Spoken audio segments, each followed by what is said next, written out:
What's the biggest challenge you face when trying to get people to learn something new? You can have the best technology, the most amazing content, and even the most inspiring instructors. But what if your learners just aren't clicking and don't get engaged? Then it's like trying to push a boulder uphill. And figuring out why your people aren't engaged can be like looking for a needle in a haystack.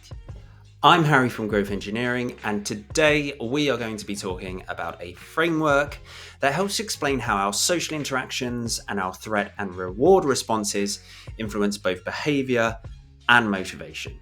This is Dr. David Rock's SCARF model, so let's jump in and explore. So, who exactly is Dr. Rock?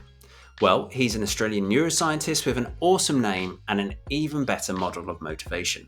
He's the co-founder and CEO of the Neuro Leadership Institute, which is a global cognitive science consultancy spanning 24 countries. He's also the author of numerous books that explore the intersection of neuroscience and organizational change, but he's probably best known for his SCARF model. So let's break that down now. The SCARF model itself is sort of like a user manual for the social brain. In his research, David Rock landed upon two central ideas. First is that we're wired to seek pleasure and avoid pain, whether that's celebrating a pay rise or shying away from an awkward conversation. And second, our brains treat social connection like survival.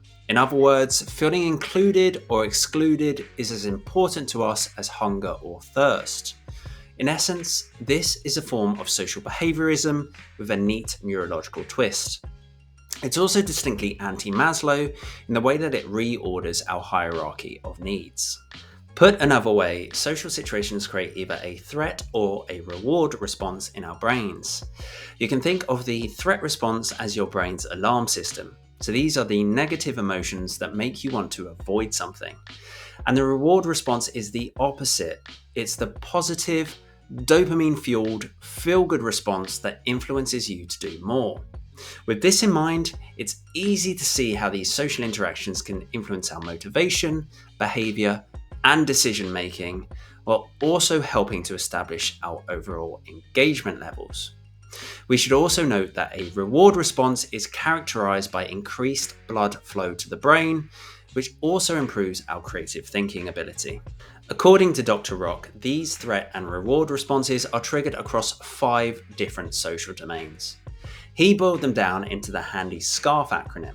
So, S stands for status, which is our sense of importance or standing within a group.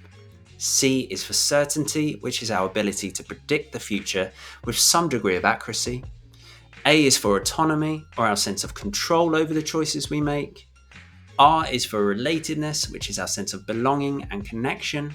And finally, F is for fairness, which is our perception of justice within a social context.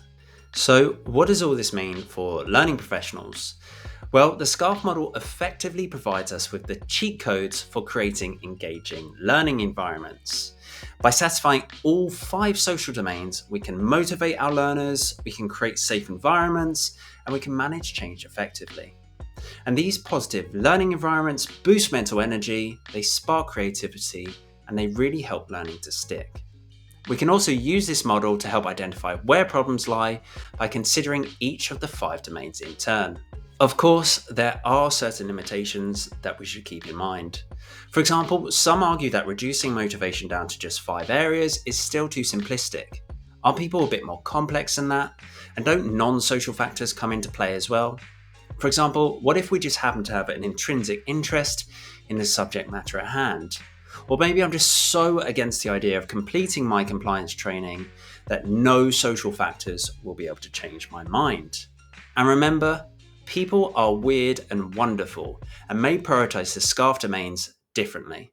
What's a threat to one person may actually motivate another. For example, the use of leaderboards within a learning context. But even with these limitations, the SCARF model remains a valuable and intuitive starting point for understanding what drives people.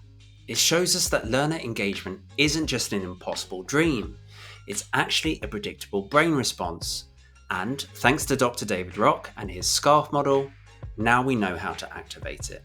So it's time to go forth and engage, and may your learners' brains always be in reward mode.